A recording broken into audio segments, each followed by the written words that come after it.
똑똑 취업으로 가는 첫 관문. 친절히 안내해드립니다. 취준생을 위한 취업 정보쇼 Doing Yourself DIY 자기소개서. 네, 각종 취업 정보와 자기소개서 작성에 대한 궁금증 전문가와 함께 알아봅니다. 권혁준 경제평론가, 김묘선 기자 모셨습니다. 안녕하세요. 네, 안녕하세요. 권혁준입니다. 안녕하세요. 김묘성입니다.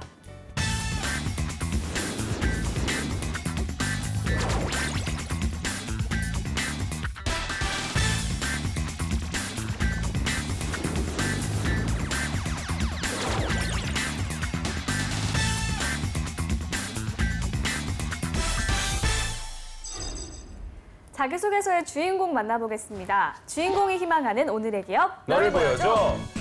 자, 와우, 나왔습니다. 네, 오늘의 기업은 바로 롯데 면세점입니다. 롯데하면 면세점, 면세점하면 롯데라고 할 수 있을 정도로 국내 면세점 업계 독보적인 1위 아닌가요? 그쵸. 저만 해도 외국 나갈 때는 무조건 롯데 면세점부터 들르는 것 같은데 롯데 면세점 역사는 언제부터 시작된 건지 좀 궁금한데요. 네, 이게 1978년도, 그러니까 관세법 개정을 통해서 보세 판매장 제도가 도입되면서요. 롯데그룹이 1980년도, 그러니까 호텔 롯데에 바로 소공동점에 이제는 롯데 면세점을 처음 오픈하게 됩니다. 이 제도를 통해서. 그래서 88년도 우리가 올림픽이 있었잖아요. 그다음에 아시안 게임 등을 통해서 이제 매출이 점핑하게 되죠. 그래서 독보적인 존재가 이제 그때부터 이제 시작이 됐다고 볼 수가 있겠고, 롯데그룹이 대표 계열사죠. 사실 롯데그룹의 대표 계열사로서 현재는 뭐 코엑스점, 부산점, 인천공항점 이렇게 해서 국내 8개 매장, 그다음에 인터넷 면세점을 운영하고 있다. 이렇게 정의할 수 있겠습니다. 또한 뭐 국내만 있나요? 사실 해외에 있는 주요 면세점에도 진출하면서 글로벌 면세점에서 보면 업계 2위입니다. 네. 국내 1위, 글로벌 2위. 이런 어떤 위치를 차지하고 있죠. 어마어마하네요. 정말 이 롯데 면세점이 글로벌 시장에서도 2위라는 게 정말 놀라운데요. 네. 자, 이렇게까지 롯데 면세점이 성장할 수 있었던 이유, 비결이 혹시 있나요? 네, 일단 첫 번째 이유는요. 롯데 면세점이 세계 면세점 최초로 세계 명품 브랜드 3대라고 꼽히는 루이비통, 에르메스, 샤넬을 다 유치를 하면서 이제 외국인 관광객을 한국으로 끌어들이는 데 성공을 한 거죠. 그러니까 관광 산업 활성화에 이바지한 측면이 있다라고 보여지고요. 2004년에 한류 마케팅을 시작한 이후에는 관광과 엔터테인먼트가 결합된 엔터 투어먼트 마케팅으로 발전을 시켰습니다. 네. 그래서 뭐 김수현 씨나 이민호 씨를 한류 스타 모델로 이제 내세우면서 많은 팬들을 이렇게 불러 모으게 됐는데요. 패밀리 콘서트, 팬미팅 뭐 이런 다양한 콘텐츠를 통해서 외국인들이 한국을 방문해서 스타도 만나고 쇼핑도 하고 관광도 하고 이런 코스를 짜게 된 겁니다. 그래서 이러한 엔터 투어먼트는 롯데 면세점만의 차별화된 마케팅으로 꼽히고 있습니다. 네. 그렇다면 롯데 면세점의 규모는 어느 정도인가요? 네, 2017년도 이제 매출 기준을 보면은요, 6조 598억 원 정도가 나왔습니다. 그래서 이걸 좀 세부적으로 보면은요, 사실 좀 자료를 가져가 봤는데 롯데 면세점 명동 본점에서요, 17년도입니다. 한 3조 한 1,000억 원 정도의 매출이 나왔고요. 그다음에 월드타워점 있죠. 여기 시내 면세점 이것도 한 5천억 700억 원 정도 이렇게 나왔습니다. 인천공항 면세점, 이건 출국장 면세점인데 한 1조 1천억 원 정도가 매출이 여기서 나왔고, 제주점 있잖아요. 제주점도 한 4,700억 정도가 매출이 나왔습니다. 그러니까 굉장히 어마어마한 규모로 이제 성장하고 있다라고 볼 필요가 있겠고요. 사실 좀 특징을 볼 필요가 있어요. 매출을 보면은요, 롯데 호텔이 이제 모기업입니다. 그러니까 호텔 롯데가 모기업인데 그 전체 매출의 80% 이상은 이제 롯데 면세점에서 나오고 있다는 부분이 굉장히 좀 독특한 점이 있고요. 특히 이제는 이런 면세점이 황금알을 낳는 거위로 이제는 조금 지칭되고 있죠. 왜냐하면 예전에는요, 이게 굉장히 수수료가 특허 수수료가 굉장히 낮았었어요. 물론 지금 제도가 바뀌면서 이제 매출 규모로 구간별로 좀 나눠졌지만 예전에는 굉장히 매출 규모에 비해서 수수료가 낮았기 때문에 굉장히 말 그대로 영업이익이 잘 나오는 그런 어떤 독특한 사업을 가지고 있었습니다. 네.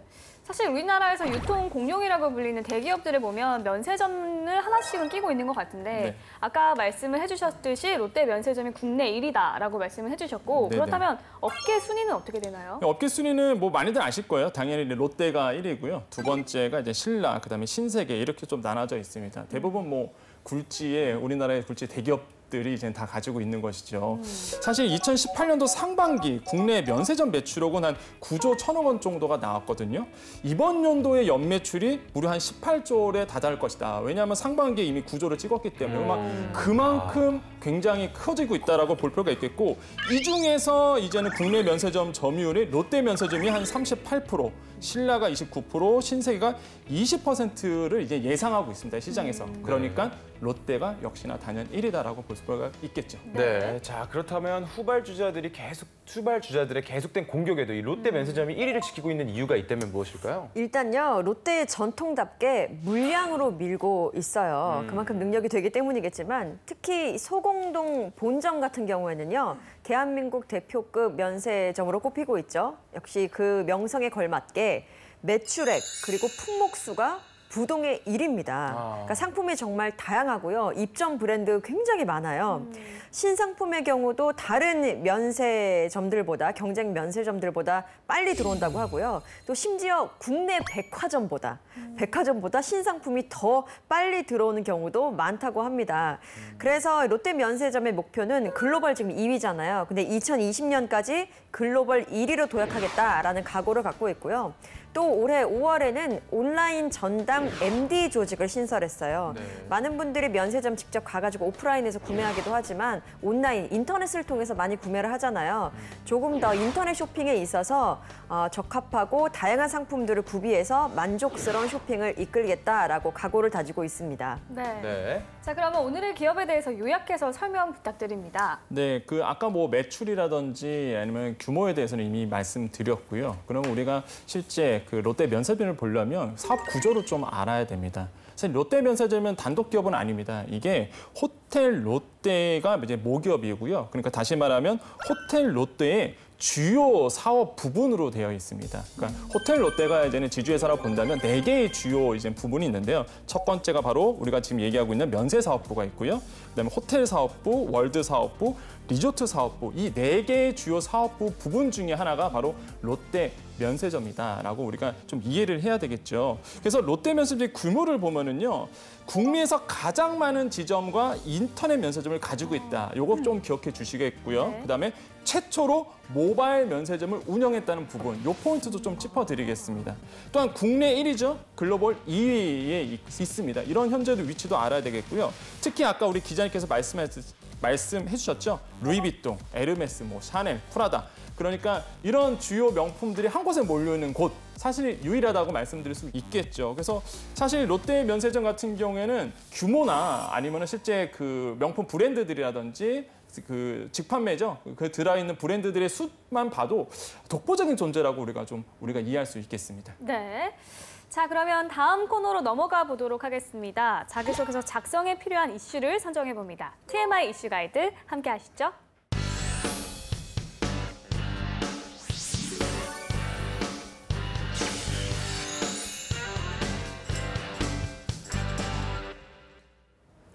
네, 기업을 지원하는데 기업에 대한 배경과 정보를 제대로 알지 못하면 서류 전형은 물론이고 면접 전형에서도 곤란한 상황이 생길 수 있는데요.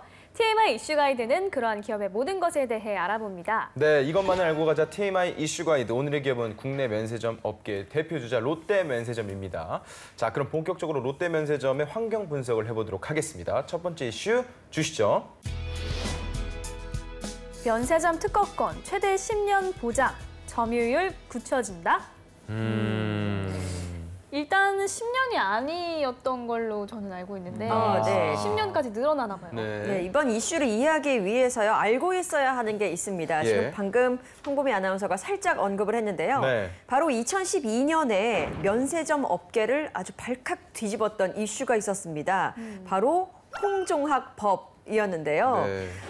이게 면세점 특허 기간을 기존 10년에서 5년으로 줄이겠다는 거였어요. 그러니까 면세점 시장에서의 독과점을 막겠다라는 취지긴 했는데, 그러면 5년마다 기업들은 면세점 특허권을 따내야 하잖아요. 경쟁을 해야 되는 거고, 그만큼 따내야만 또 장사를 할 수 있는 것이기 때문에 기업 입장에서는 당연히 불만이 있었고 부담스러운 부분이었겠죠. 그런데 최근에 기획재정부가 2018 세법 개정안을 발표했는데요. 이 내용을 들여다보면 대기업 면세점 특허 기간을 5년으로 유지를 하되 1회 갱신을 허용했습니다. 그러니까 롯데, 신라, 신세계 같은 뭐 대기업 면세업체 같은 경우에는 최대 10년까지는 영업을 보장받을 수 있게 된 거죠. 네.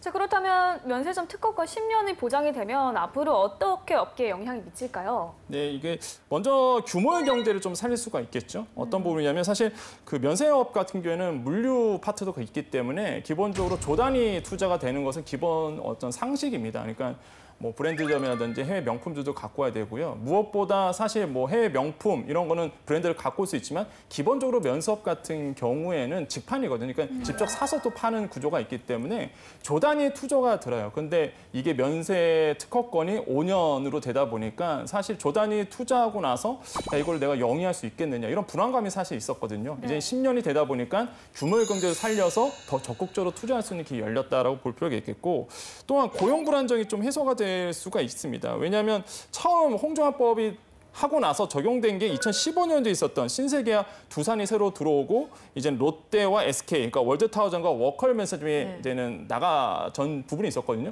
이때 한 뉴스도 많이 나왔지만 2,000여 명이 이제 일자리를 잃었다라고 이제 뉴스에 많이 나왔었어요. 그 정도로 고용이 좀 불안해지는 부분이 있었는데 이제는 뭐 10년을 연장이 되니까 말 그대로 1회 연장이 되니까 아무래도 고용 불안에서 좀 떠나볼 수가 있다. 한 10년 동안 꾸준하게 사업할 수 있는 부분 이런 부분도 있겠고요. 마지막으로 공항 면세점이 이제 경쟁이 치열해질 것이다. 이것도 이제는 롯데에게 굉장히 많은 영향을 미칠 수가 있겠죠. 왜냐하면 아까도 우리 기자님께서 잘 말씀하셨는데 특허 1회 연장은 이제 시내 면세점만 됩니다. 그렇게 되면은 이제 공고하게 돼요. 이게 사실 자료를 찾아봤더니 11월 현대백화점 면세점이 무역센터점을 오픈하면요 시내 면세점 수가 24개가 되고요.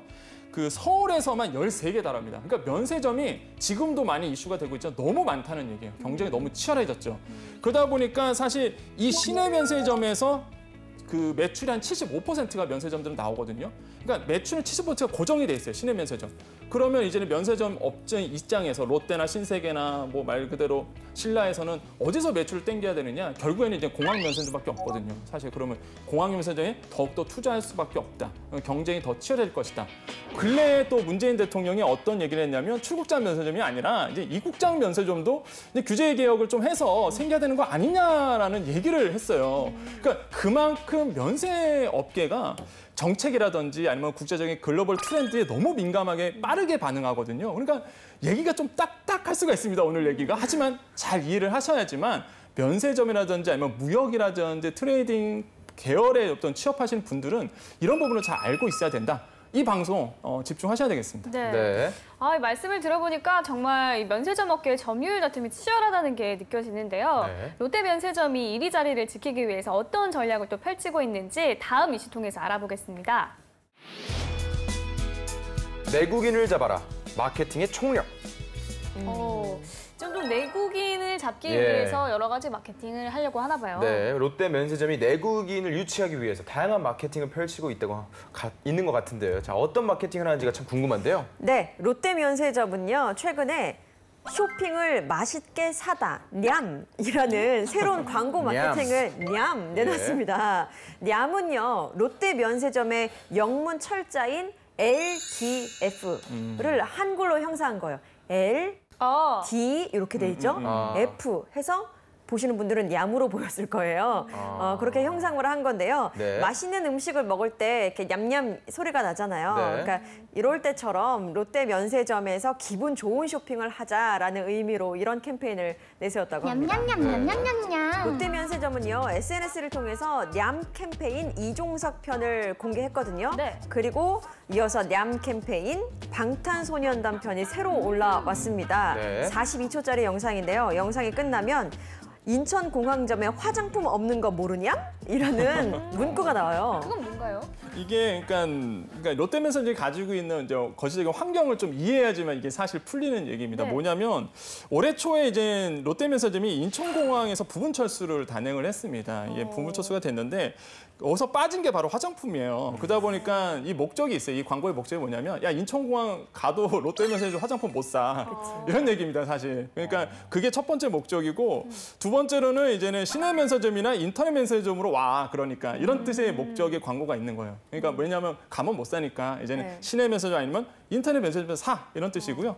마지막 세 번째 목표는 이제는 매출을 유지해야 되잖아요. 이제 인천 공항에서 부분 철수를 했기 때문에 매출이 아무래도 지금 시장에서는 점유율이 좀 떨어질 것이다 예상하고 있어요. 그러니까 꾸준하게 이제 매출을 이어가려면 화장품 매출이 꾸준하게 나와야 되거든요. 왜냐하면 실제 2017년도 그렇지만 16년도, 17년도 자료를 보면은요. 코스메틱, 그러니까 롯데 면세점에서 코스메틱이 차지하는 비율이 50%가 넘어갑니다. 그러니까 화장품 매출이 전체 매출에서 50%가 넘어간다는 얘기인데 화장품을 못 잡으면 사실 매출도 떨어질 수밖에 없는 구조예요. 그러다 보니까 인천공항 가지 말고 이제는 없으니까 인터넷 면세점이라든지 아니면 시내 면세점에서 사. 이런 광고의 어떤 카피라고 볼 수가 있겠죠. 네. 네. 하긴 저만 해도 화장품을 일부러 안 사다가 면세점 한번 갈 때 쟁여놓거든요. 싸니까 이해가 되네요. 네. 그렇다면 권평론가님 좀 더 자세한 설명 부탁드립니다. 네, 그 롯데 면세점이 왜 내국인 마케팅에 이렇게 힘을 쓰고 있을까 보면은요, 첫 번째로는요, 역시 유커 다음으로 매출을 많이 차지하는 게 바로 내국인이다라고 우리가 조사가 돼 있기 때문에 그렇습니다. 실제 그 한국 면세점 협회에 따르면은 지난 6월 국내 면세점을 이용한 내국인이 255만 명이 된다고 그러고요. 이게 4월에 봤을 때는 252만 명이었어요. 그러니까 3만 명 정도가 더 늘었고 또한 요번에 그 여름 성수기잖아요. 그때도 아직 통계가 나오진 않았지만 굉장히 많이 늘었을 것이라고 업계에서는 보고 있습니다. 그만큼 해외로 떠나는 우리나라 또 여행 지수가 높아지기 때문에 내국인을 잡아야 되겠다. 이런 마케팅을 하고 있죠. 두 번째는 이유는요. 바로 면세점 업계 1위가 이제 롯데 면세점이 시도를 하니까 내국인 마케팅을 시작하니까 다른 후발 업자들도 쫓아오는 경우가 있습니다. 우리가 이런 걸 이제 밴드웨건 효과라 그러는데 또 다른 기업이 하다 보니까 또 롯데도 또 할 수밖에 없는 이렇게 순환이 될 수밖에 없어요. 왜 그러냐면 아까도 말씀드렸습니다. 이제 인천공항에서 부분 철수가 된 부분이 있기 때문에 매출을 이제 증대시켜야 돼요. 그러면 가장 손쉬운 게 내국인 마케팅이거든요. 이걸 하다 보니까 다른 어떤 신라라든지 말 그대로 다른 어떤 기업 면세점에서 쫓아가게 되죠. 내국인 마케팅을 모델 쓰고 또 돈 투자해서. 여기서 또 한 가지 포인트는요. 롯데 면세점이 돈이 많아졌습니다. 왜 그러냐면 인천공항에서 부분 철수했다고 했잖아요. 네. 그럼 거기에 남는 돈이 있어요. 예, 이제는 안 내잖아요. 수수료를 안 내기 때문에 돈을 쌓아둔 게 있어요, 사실. 그러다 보니까 마케팅 비용을 어마어마하게 지금 투자하고 있는 부분이 현재 롯데 면세점이 가지고 있는 환경입니다. 네. 네. 내국인 고객도 결코 무시할 수 없겠네요. 자, 그럼 여기서 잠시 쉬어가는 이슈 랭킹 살펴볼까요? 네, 막간을 이용해 김효선 기자께서 잠시 쉬어가는 이슈 랭킹 준비해 주셨죠? 네, 그렇습니다. 방금 전에 유커 이야기가 나왔잖아요. 네. 유커는 중국인 관광객인 거 다들 당연히 아시죠? 네, 이 면세점 가면은 딱 알아볼 수 있죠. 맞아요. 이고지고 되게 많이 이렇게 옮기시는 분들이 대부분. 네, 어제 저 면세점 갔었는데 예. 중국인들 정말 많더라고요. 또 특정 브랜드들 있잖아요. 중국인들이 좋아하는. 네. 거기는 아예 줄을 서서 아유. 계산을 해야 하는 상황이어서 깜짝 놀랐는데요. 네.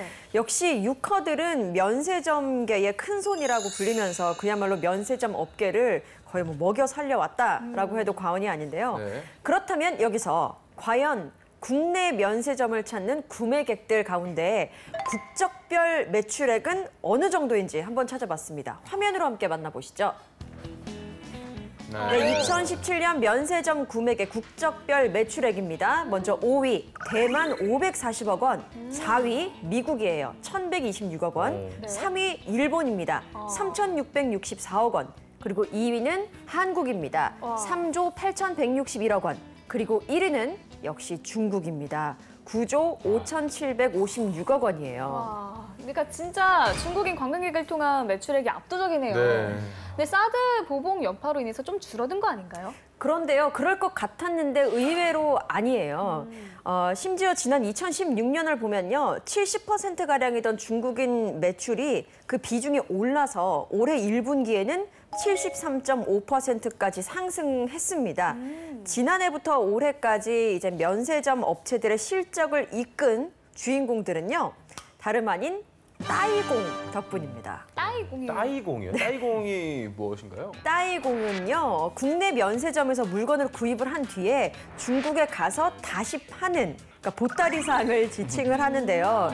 중국인 관광객들이 한국에 들어오기 좀 어렵게 됐잖아요. 그러다 보니까 이 따이공들이 면세점 쇼핑을 도와주는 거죠. 중간 상인 역할을 하는 겁니다. 네. 그래서 이 따이공 덕분에 매출이 좀 오른 것이 아닌가라고 분석이 되고 있죠. 네. 네. 아니 근데 따이공 덕분에 면세점 업계 매출이 는 거는 사실일 것 같은데 뭐 법적인 부분이나 여러 가지에서 좀 부작용이 있을 것 같아요. 사실 이게 골치 아픈 게 두 가지가 있어요. 첫 번째는 이게 송각 수수료, 우리가 흔히 얘기하는 가이드피 이게 있는데 왜냐면 실제 그 시장에서 어떤 일이 있었냐면은 사드 터지고 나서 야 매출 이게 줄겠다, 면세점 타격 있겠다. 근데 사실 이 뚜껑 열고 보니까 매출이 더 늘었어요. 그걸 봤더니 이제 딸공 때문에 그러는데 문제가 뭐냐면 딸공의 영향력이 커지다 보니까 피를 많이 줘야 돼요.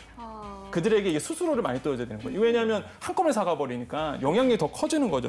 근데 실제 송객 수수료라고 우리가 보통 얘기하는데 매년 증가하고 있습니다. 이제 관사청에 따르면 13년도에 2,966원에 불과했던 시내 면세점 송객 수수료가 작년이죠. 2017년도에 이게 1조 1,481억 원까지 치솟았어요. 그러니까 수수료만 해도 이 정도로 계속 나가고 있다는 부분에 대해서 사실 시내 면세점에서는 골치가 좀 아픈 상황까지 오고 있다. 그래서 이게 좀 말 그대로 유커가 와야 되는데 이게 너무 딸공한테 이게 힘이 쏠리다 보니까 이런 부분이 조금 부작용으로 좀 있는 것 같고요. 또 한 가지 이제 브랜드 관리가 안 된다는 거죠. 그러니까 아까도 뭐 문제가 될 게 뭐 있느냐 있는데 사실 뭐 말 그대로 물건 갖고 가서 파시는 거잖아요. 네. 보따리상처럼. 네. 근데 문제가 뭐냐면 정식 유통이 아니에요. 그다음 그러니까 브랜드 관리가 안 되는 거죠. 화장품 업계 입장에서 뭐 화장품 매출이 크니까. 그러니까 뭐 가면은 말 그대로 뭐 환불도 안 되고 그러니까 브랜드 관리가 전혀 안 되다 보니까 이미지가 손상되는 부분 이런 부분이 지금 솔직히 저희 우리나라 면세점에서 안고 있는 좀 문제다라고 우리가 좀 정리해 볼 수 있습니다. 네, 문제가 많지만 그래도 앞으로도 중국인 관광객들이 더 많이 한국에 오시고 면세점 업계도 좀 호황을 누리길 바라겠습니다. 자, 그렇다면 다음 이슈 보겠습니다. 롯데 면세점 해외에서 활로 찾는다? 네. 아무래도 좀 국내 면세점 시장은 좀 포화해 있으니까 롯데 면세점에 해외로 눈을 돌리고 있는 것 같은데요. 권평론가님 자세한 설명 부탁드립니다. 네, 아까도 자꾸 강조해 드립니다. 이게 롯데 면세점은 인천공항에서 1터미널 면세 사업권을 반납을 했죠. 그래서 이제 사실 매출에 빨간불이 켜진 상태입니다. 그래서 롯데 면세점을 지원하실 분들은 사실 이런 업계의 환경도 아셔야 되거든요. 그러다 보니까 지금 시장에서는 어떻게 되냐면 국내 시장 점유율이 한 41.9%에서 35.9% 수준으로 좀 떨어질 것이다. 이렇게 보고 있어요. 그래서 롯데 면세점이 해결책으로 낸 게 아까도 말씀드렸지만 뭐 내국인 마케팅도 있지만 이제 해외로 좀 눈을 돌려보자 이런 전략을 좀 가지고 왔죠. 첫 번째가 이제 호주 면세점에 이제 진출을 합니다. 뭐냐면 현재 그 호주 면세점 업체인 JR 듀티프리라고 있는데 이거 인수전에 뛰어들었거든요. 사실 그래서 뭐 2년 전에도 사실 인수전에 참여한 바 있는데 그 당시에는 이제 전략적 투자자로 참여한 거고 그러니까 앞에 전면을 쓴 게 아니라 말 그대로 자금이라든지 전략적 투자자로 이제는 선 건데. 그때보다 환경은 더 좋다 그래요. 지금 환경이. 왜냐하면 지금은 이제는 그 JR 듀티프리에서 먼저 제안을 이제 롯데 면세점에 먼저 제안을 사가라 이렇게 제안을 한 상태고, 그러니까 조건 자체가 2년 전보다 되게 유리한 조건에서 롯데 면세점이 지금 인수전에 뛰어들었다. 그래서 굉장히 좀 의미가 남다른데요. 그러니까 롯데 면세점의 숙제가 뭐였냐면 서양권, 예, 그러니까 뭐 유럽 쪽이라든지 요런 데 면세점을 좀 진출하고 싶었는데 못했단 말이죠. 그래서 만약에 이번에 호주 요게 면세점이 인수가 된다면 숙제 푸는 거죠, 말 그대로. 네, 롯데 면세점 입장에서는 굉장히 조금 글로벌하게 좀 더 글로벌하게 나갈 수 있기 때문에 이런 부분에서는 굉장히 의미가 남다르다라고 볼 수 있겠고, 두 번째로 또 대만도 진출하려고 합니다. 그러니까 타오이안 공항의 제2 여객 터미널 CD 구역의 공개 입찰에 이제 참여한 상태인데, 이것도 만약에 된다면은 굉장히 좀 의미가 있죠. 왜냐하면 글로벌 면세 기업들이 굉장히 노리고 있는 데가 바로 대만 쪽이거든요. 세 번째로 베트남입니다. 지금 다낭공항점이 있잖아요. 이게 영업 첫 흑자가 돼요. 첫날 흑자가 됐어요. 첫 해. 그러니까 시장성이 굉장히 이제 베트남이 크다라고 보고 있는데, 여기에 이제는 다른 도시 뭐 하노이라든지 호치민에도 대대적인 투자를 할 계획으로 이제 롯데 면세점이 가지고 있다라는 포인트 짚어드리겠습니다. 마지막으로 중동이죠. 이게 업계에 따르면요, 굉장히 재밌는 게 쿠웨이트 공항 면세점 운영권 입찰의 사전 미팅에 롯데 면세점이 참여를 했습니다. 그러니까 입찰에 참여한 건 아니고요. 그 사전 미팅에 롯데 면세점이 그 회의에 이제 참석을 했다. 이게 이제 전해지면서 사실 업계에선 떠들썩했거든요. 네. 과연 이제 롯데 면세점이 중동 시장에도 이제 진출을 하는구나. 이런 점에서 굉장히 있는데 이거는 굉장히 힘든 게 사실 그 전 세계 유명한 그 글로벌 업계 탑 1위에 있는 이런 어떤 면세 업자들 다 이거를 노리고 있어서 과연 이거를 인수를 할지 안 할지는 지켜봐야 되겠지만은 하지만 확실한 거는 이처럼 롯데면세점이 해외 시장에 눈을 돌리고 있다는 부분은 지원자라면 꼭 눈여겨볼 포인트입니다. 네. 자, 이렇게 지금까지 TMI 이슈 가이드, 오늘은 롯데 면세점에 대해서 알아봤습니다.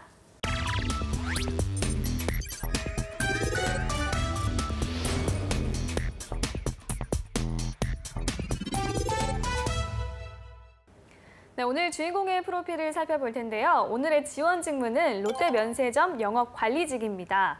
자, 그렇다면 오늘의 주인공이 관련 기업에 얼마나 적합한지 간략하게 프로필부터 보도록 할게요. 여성분이시고요. 24살입니다. 전공은 중어중문학과를 졸업했고요. 학점은 3.63점입니다. 어학 점수는 토익이 870점, 토익 스피킹이 레벨 6, 신 HSK 224점, 6급을 보유하고 있네요. 자격증은 태권도 4단, 그리고 프리미어 프로 영상편집 자격증, 그리고 비즈니스 엑셀 실무 2급을 보유하고 있습니다. 대내 활동으로는요, 중국어 과외를 7개월간, 그리고 캐나다 토론토 태권도 교육 아르바이트 6개월, 중국 홍콩 해외 연수 1년 1개월, 교내 장애 학생 수업 도우미 활동 4개월, 그리고 장애인 복지관에서 식당에서 청소 및 배식 봉사 등을 1년 3개월간 했다고 합니다. 네, 여기 보면 태권도 4단. 심지어 캐나다 토론토에서 태권도를 가르치기까지 했다는 점이 좀 눈에 띄는데요. 네, 뭔가 이력서에서도 성실함이나 좀 활동적인 모습이 묻어나는 것 같은데 평론가님께서 보시기에는 어떤 점을 좀 강조할 수 있을까요? 네, 저도 이게 여자분 같은데 24살에 네, 지금 여성분이세요. 일을 구하시는 분 같은 여자분 같은 태권도 4단 이거 굉장히 궁금하네요. 궁금하고요. 호기심이 있고 그다음에 장애학생 수업 도우미 했다는 부분, 자원봉사했다는 부분도 굉장히 눈에 좀 와닿습니다. 네. 자, 그러면 2부에서 본격적으로 자기소개서 살펴보면서 지원 분야에 적합한 인재인지 확인해 보겠습니다.